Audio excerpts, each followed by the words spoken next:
Starting your business is all about survival, curiosity, and just proving to yourself that you know what you're doing. But growing your business is different yet the same. Stick with me on this one. If you're tired of the old cookie-cutter marketing advice and want to take your personal brand to the next level with bold, actionable strategies that truly reflect you, you're in the right place. Let's untangle your marketing mayhem with Zoe, the video confidence coach, on the Unboring Your Brand podcast. Unboring Your Brand was recorded on Wadawurrung land.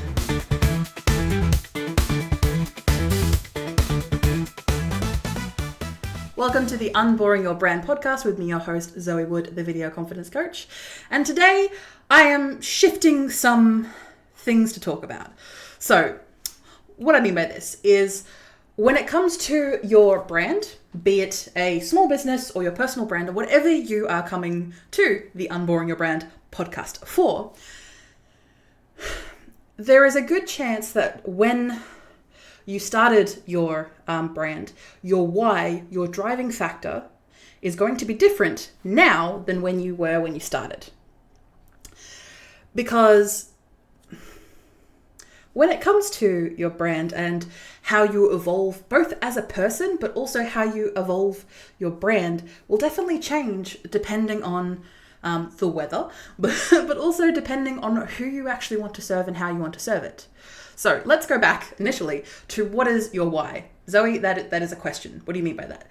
When I talk about your why, there was a gentleman called Simon Sinek had popularized this term, but this is something that's been going on for yonks. But he was able to just distill it into one particular word. When it comes to your business why, this is a question that covers both your messaging and reasons and motivations for wanting to run your brand, but also helps people understand why you want to serve the people that you're serving. For example, the why for the video confidence coach is I want to serve and embolden women and non-binary superstars, and I should look at my own thing here, with killer video marketing strategies that empower them to show up, stand up, and smash their goals. Now, of course, that is a very elevator pitchy way to go about it, but that is how I explain myself, how I pitch myself at networking events, at meetings, at particular lead generating events, like any opportunity that people need to know who I am and what I do. I bring out my why. And even though they may not be directly my target market, like the person I'm speaking directly to may not be the person who's ultimately going to buy from me, people talk to people. They are going to know people who are going to fit this mold. They are going to have friends. They are going to have family. They are going to have co-workers. They are going to have people in their lives who fit this mold. And if you are clear on your why, you can be clear on your messaging. And you can be clear on your messaging, you can market effectively. Woo! Full circle! And when you start your business, you're not necessarily, maybe you kind of know your why, but you don't have enough knowledge or ingenuity to be able to clearly express that. Or maybe you haven't had the time to, maybe you have an idea of you want to serve this particular niche or this particular community, but you don't know how yet. You know that you want to, and you have that drive to want to serve them and help them, but you haven't quite figured that out yet. Compared to if you've been running your brand for, a couple of months, a couple of years, a couple of decades, you have a much better idea of your why you're serving people, and also you'll have plenty of processes and marketing materials to back you up, which is why your why will shift through time. When I initially started the video confidence coach, my why was I wanted to serve women in fintech, specifically, women in fintech, so this is financial technology, because those are the people that I was currently working with in the time in my old business, which is where I was running a business called Zebrafish Digital Media, where I was doing videography. So I was doing all the video and all that work behind the scenes. And I was spending, honestly, 80% of my time coaching people to get in front of the camera, giving people creating very complex marketing strategies, because I would give them the videos or give them the final product and they would do nothing with it because they just were overwhelmed and they had spent 15, 20 grand with me and kaput, nothing had happened.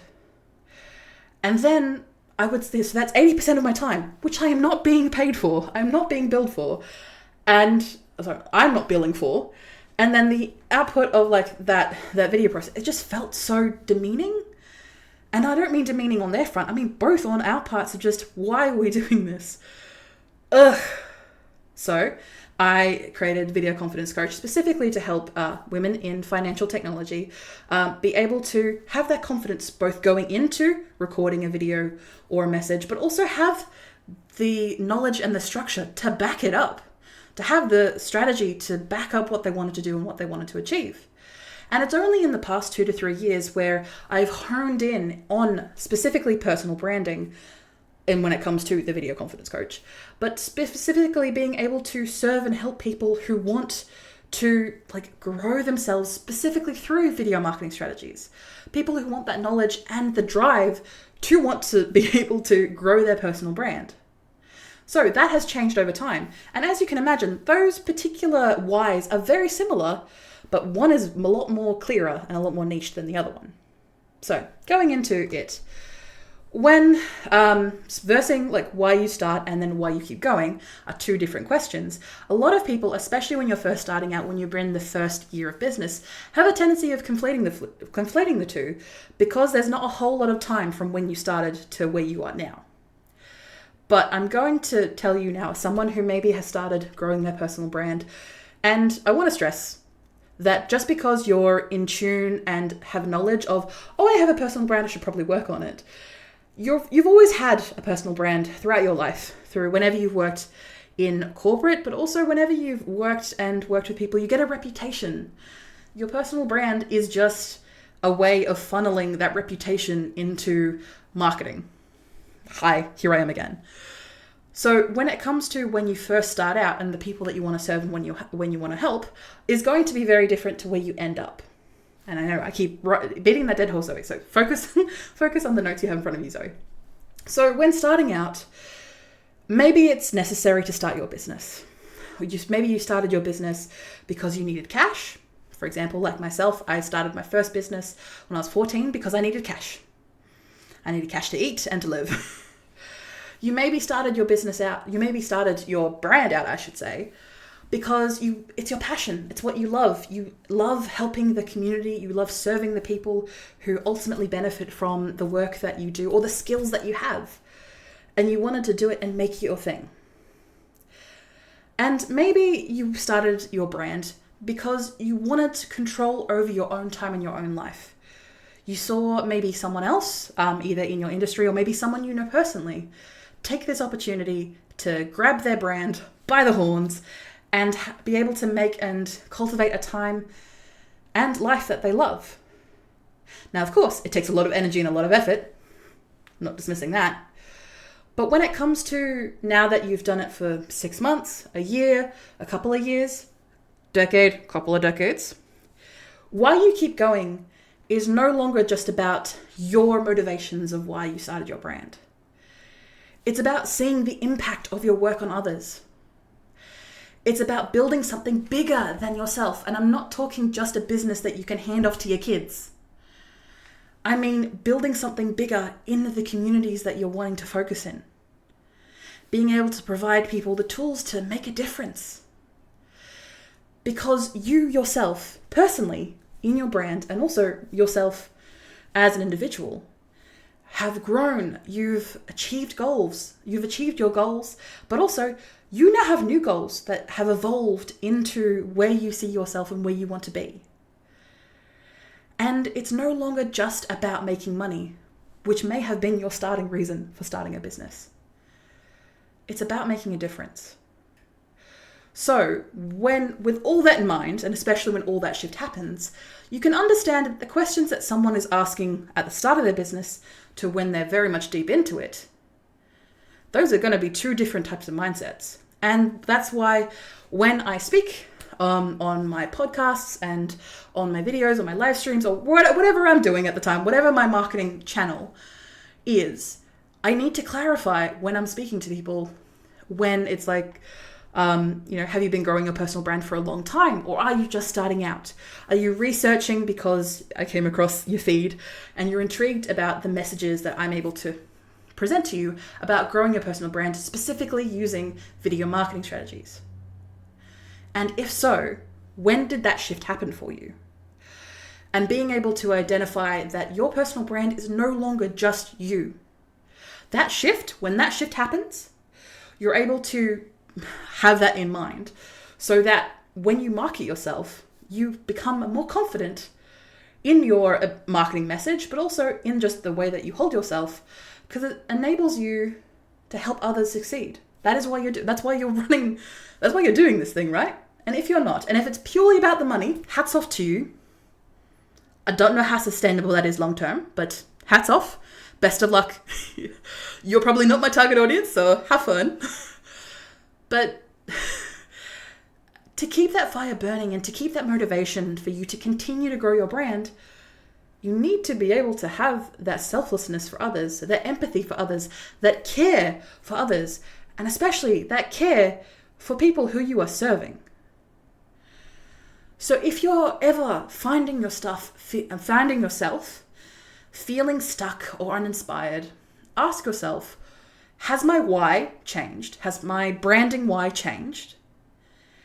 And the chances are, if you're feeling stuck or uninspired, it has changed. And that's a good thing. So with that change, spending 5-10 minutes even, or maybe longer if you have that opportunity, to sit down and really think about, what is my why now? It may relate to what you did when you first started your business, but what is your why? And writing that down and then sharing it with your team or your supporters or on your marketing efforts, sharing that why is going to bring you more leads and is going to help you grow your brand over time better than any type of, what is your pain point? Or you should trust me because I have 25,000 years experience. People care about people. And hopefully, you should care about people too. Thank you so much for listening to this kind of rambling podcast episode. But make sure that if you really enjoy the Unboring Your Brand podcast and I haven't completely talked your ear off, please check out Apple Podcasts and Spotify Podcasts to give us 5 stars. Would really appreciate it, absolutely love it. And if you have any comments on ways that I can improve, please let me know, because God Lord, I need to improve. But you're here regardless. Bye. Thank you for listening or watching Unboring Your Brand. You can find detailed show notes with tools, offers, and episode transcriptions. Just click the first link in the description or go to vcc.training/podcast. Get involved and ask me anything about personal branding, video strategy, or just a friendly small business chat via my email, g'day@vcc.training. That is gday@vcc.training. The Video Confidence Coach would like to acknowledge and pay my respects to the Wadawurrung people of the Kulin Nation, the traditional custodians of the land on which I record my podcast. I pay my respects to their elders past and present. I stand with the traditional custodians of these lands in working towards a more equal future. Always was, always will be Aboriginal land.